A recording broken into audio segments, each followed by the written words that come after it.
Hello friend, welcome to back my channel. आज हम सीखने वाले हैं 4 डॉट वाली 34 साइज की ब्लाउज की कटिंग और स्टिचिंग। तो हमने लंबाई लिया है यहाँ पे 14.5 इंच, 13.5 इंच हम रेडी करेंगे। और शोल्डर ले लिया हमने यहाँ पे पूरा शोल्डर 6.5 इंच। और यहाँ पे हमने गले को कट किया है 3.5 से थोड़ा सा कम, और पूरा शोल्डर रखा है हाफ शोल्डर हमने यहाँ पे 3.5 इंच से कम। और आर्म होल ले लिया है यहाँ पे 6 इंच, और 34 साइज है तो 34 का चौथा भाग हो जाएगा 8.5 इंच। कमर ले लेंगे हम यहाँ पे 7 इंच चौथा भाग है, और 2 इंच हम यहाँ पे सिलाई मार्जिन ले रहे हैं। अब उसके बाद इसी तरह से हम फ्रंट पार्ट की भी कट कर लेंगे। तो देखिए हमने फ्रंट पार्ट और बैक पार्ट दोनों की कटिंग कर ली है। तो इस तरह से रखते हुए हमने फ्रंट पार्ट को 1 इंच और साइड से 1 इंच दोनों साइड से हमने बढ़ा लिए है। और गले को हम अपने हिसाब से कटिंग किया है, आप लोग अपने हिसाब से कर सकते हो।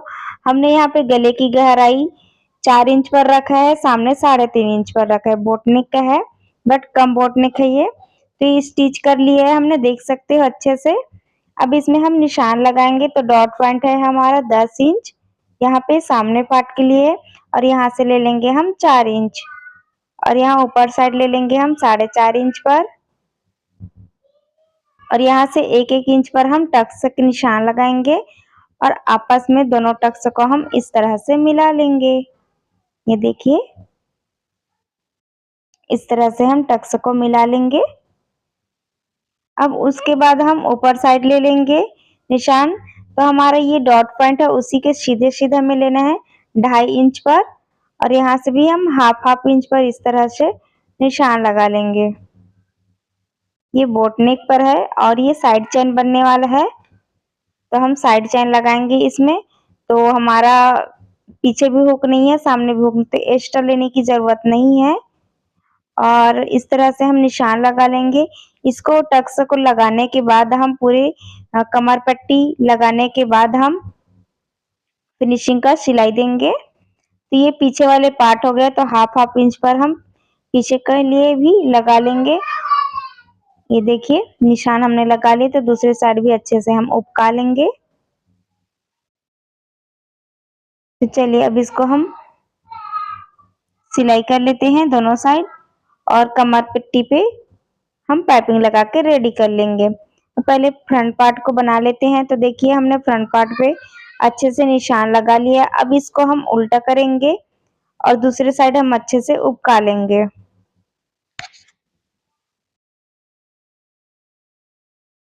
तो देखिए अच्छे से हम इस तरह से रखेंगे और हाथ को इस तरह से थपथपा देंगे, ताकि हमारा निशान दूसरे साइड अच्छे से उपक सके। ये देखिए हमारा निशान आपको नहीं दिख रहा है पर मुझे दिख रहा है, निशान अच्छे से उपक गया है। अब यहाँ सेंटर से बीच से हम पहले ही स्टार्ट करेंगे सिलाई करना, और अच्छे से लॉक कर लेंगे हम। तो साइड से भी इस तरह से हम बीचों बीच से पकड़ेंगे, और सभी टक्स पे हम इस तरह से निशान लगाए हैं वहां सिलाई कर लेंगे। तो देखिए, और स्टार्टिंग पे भी लो ओवरलॉक करना है और एंड में भी ओवरलॉक करना है। तो ये देखिए हमारा एक साइड रेडी हो गया। तो देख सकते हैं इस तरह से बहुत अच्छे से पफ बन के रेडी हो सकता है। इसी तरह हम दूसरे साइड को भी करेंगे और कमर में पाइपिंग लगा के रेडी कर लेंगे। तो ये देखिए हमने कमर पे पाइपिंग लगा के रेडी कर लिया है। दूसरे वाले पार्ट में भी, बैक पार्ट में भी हमने रेडी कर लिया है इस तरह से। अब इसको अच्छे से रखेंगे इस तरह से, दोनों कमर वाले पार्ट को हम बराबर रखेंगे और यहाँ फिटिंग का निशान लगाएंगे। तो हमारा 28 है तो 28 का चौथा हिस्सा हो जाएगा, और यहाँ पे चेस्ट है 34 तो 34 का चौथा हिस्सा हो जाएगा। तो इस तरह से पहले हम कितना भी नापे, लेकिन फिटिंग करने से पहले एक बार जरूर से चेक करना है और इस तरह से निशान लगा लेना है। तो ये बैक पार्ट में भी हम इसी तरह से निशान लगा लेंगे। तो ये देखिए इस तरह से हम स्केल से सीधी लाइन खींच लेंगे, ये हमारा फिटिंग वाला निशान है। तो इस तरह से हम निशान लगा लेंगे दोनों साइड। तो ये हमारा कंप्लीट हो गया, देख सकते हो। अब उसके बाद हम शोल्डर जॉइन करेंगे।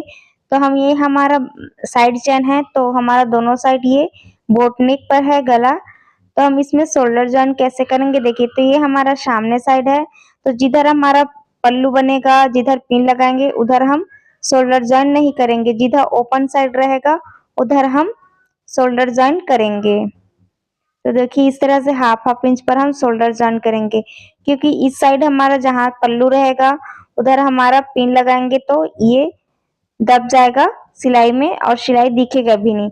तो इसमें अब हम पाइपिंग लगा के रेडी कर लेते हैं।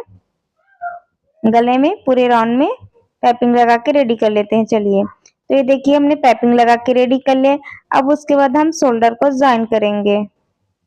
इसमें हमें ना सिलने में कोई दिक्कत भी नहीं आती और ये आसानी से अच्छे से फिनिशिंग भी हो जाता है, क्योंकि हम पूरे साइड गोल करते हैं तो बहुत ज़्यादा दिक्कत हो जाती है। तो इस ट्रिक को आप लोग ज़रूर से अपनाइएगा और यहाँ से हमारी ये जॉइन ना निकले, इसलिए हम ऊपर से बिल्कुल पाइपिंग के किनारे-किनारे अच्छे से टाक लगा लेंगे। तो ये देखिए हमारा कंप्लीट हो गया। अब उसके बाद फिटिंग वाले निशान को देखेंगे, जहाँ से हमारा फिटिंग है वहाँ से हम अच्छे से मिला लेंगे और आस्तीन की लंबाई आप अपनी अकॉर्डिंग कर सकते हो। आस्तीन पे हमने अस्तर नहीं लगाया है और हमने यहाँ पे आस्तीन में भी पाइपिंग लगा के रेडी कर ली है और इस तरह से सेंटर से हम अटैच करेंगे आस्तीन को। ये देखिए हाफ हाफ इंच पर हम सिलाई चलाते जाएंगे। इसमें डबल सिलाई भी हमने चलाया है, आप भी जरूर से चलाइएगा। अब उसके बाद दोनों निशान को हम कमर वाले निशान में अच्छे से सेट करेंगे और सीधी सीधी सिलाई कर लेंगे। तो ये हमारा अंडरग्राउंड सिलाई हो जाएगा, जिसको गुम सिलाई भी बोलते हैं, और एक्स्ट्रा है उसको हम छांट लेंगे। तो ये हमारा गुम सिलाई हो गया। अब उसके बाद आस्तीन को हम उल्टा करेंगे और फिटिंग का निशान लगा लेंगे। तो आस्तीन का फिटिंग का निशान है हमारा 5 इंच और उसको इस बार निशान को मिलाते हुए इस तरह से ओवरलॉक करते हुए हम सिल लेंगे और साइड में हम 2 सिलाई और चला लेंगे, क्योंकि कभी भी जरूरत पड़ सकता है इसलिए, और अच्छे से एंड में हम ओवरलॉक कर लेंगे। इसी तरह से हम दूसरे साइड भी आस्तीन को लगा के रेडी कर लेंगे और साइड में हम चैन लगाएंगे। तो आज का वीडियो कैसे लगा फ्रेंड, कमेंट करके जरूर बताइएगा। चैनल पे नए हो तो चैनल को सब्सक्राइब कर लीजिएगा और ब्लाउज में चैन कैसे लगाते उसके लिए आप लोग पार्ट 2 जरूर देखिएगा। बाय।